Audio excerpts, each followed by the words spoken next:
Dans cette partie, on va voir quelques opérations de base sur les clips vidéo. Après le démarrage de l'application, on est invité à créer un nouveau projet ou à utiliser un récemment utilisé.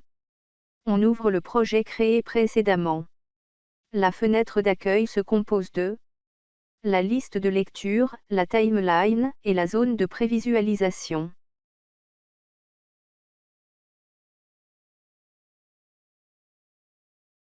Un clip vidéo est généralement composé d'images et du son. Il est parfois plus pratique de les séparer. Pour cela, clique droit sur le clip, choisir plus d'options, puis détacher l'audio. On se trouve avec deux pistes, une contenant la vidéo et l'autre l'audio. Pour éviter toute confusion entre les pistes, on peut verrouiller là ou les pistes sur lesquelles on n'intervient pas. Ajoutons une autre piste. Introduisons d'autres médias, soit un par un, soit par lot.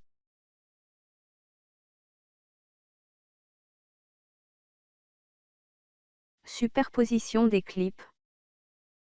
On fait glisser le logo vers la nouvelle piste, une image est considérée comme une vidéo. Une fois l'image est sur la piste, elle cache une partie des pistes du bas. Il va falloir la redimensionner.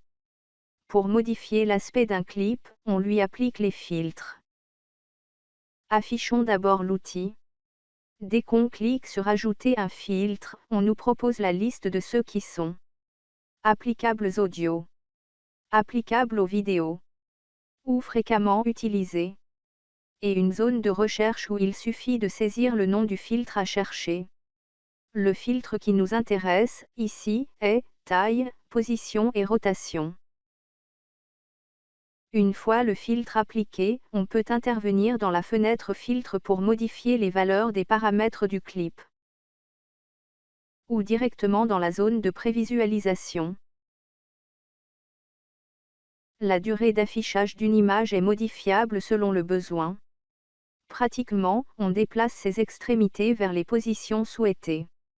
On tire le logo le long de la timeline, afin qu'il soit affiché toute la durée de la vidéo. L'insertion de cette image cache le contenu des autres pistes. Rendons son fond transparent. Pour cela, appliquant le filtre « Clé chromatique » avancé ou masquage colorimétrique avancé, selon la version de Shotcut. On utilise la pipette pour bien sélectionner la couleur à enlever. Puis on lui applique le filtre « Taille, position et rotation » pour la redimensionner et la déplacer à l'endroit souhaité. Afin d'éliminer les bandes noires, on a opté pour l'ajout d'une image comme arrière-plan. Ajoutons d'abord une piste. Si on insère l'image dans la nouvelle piste, elle cache le contenu des autres pistes. Donc, avant d'insérer l'image, on sélectionne tout et on le déplace d'une piste vers le haut. On insère l'image dans la piste du bas, qu'on vient de libérer. On lui applique le filtre « Taille, position et rotation ». On la redimensionne pour qu'elle s'étend sur toute la zone de prévisualisation. Puis, on la tire le long de la timeline.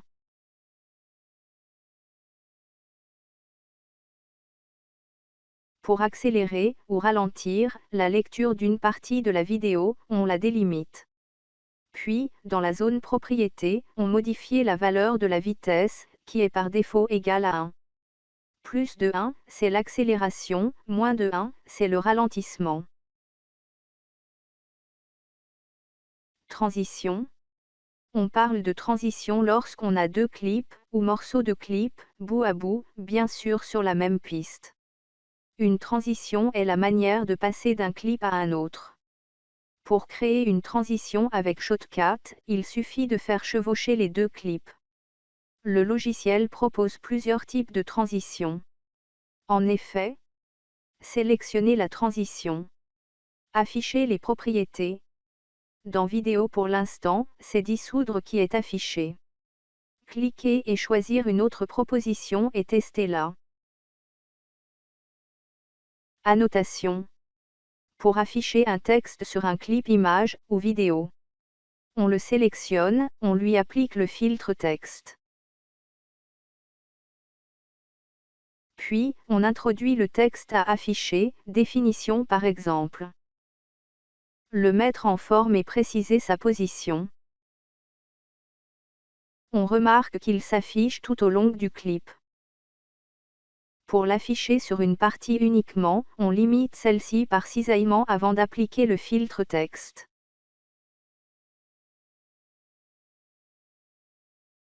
Pour insérer un texte indépendamment du clip. Dans le menu Fichier, on choisit la commande « Ouvrir autre ». Puis, texte dans la liste proposée. On introduit le texte et on valide. On procède à sa mise en forme. En réalité, dans la zone de prévisualisation, l'application a créé un clip transparent contenant le texte en question.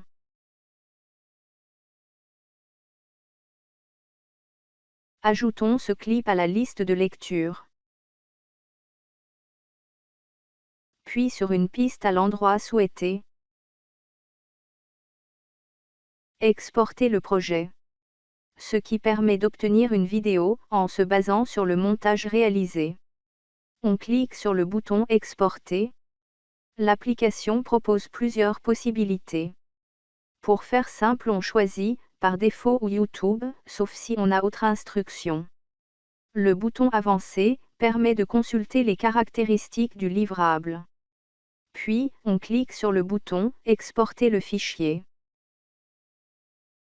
Introduisons le titre de la vidéo et validez. On observe la progression de l'exportation.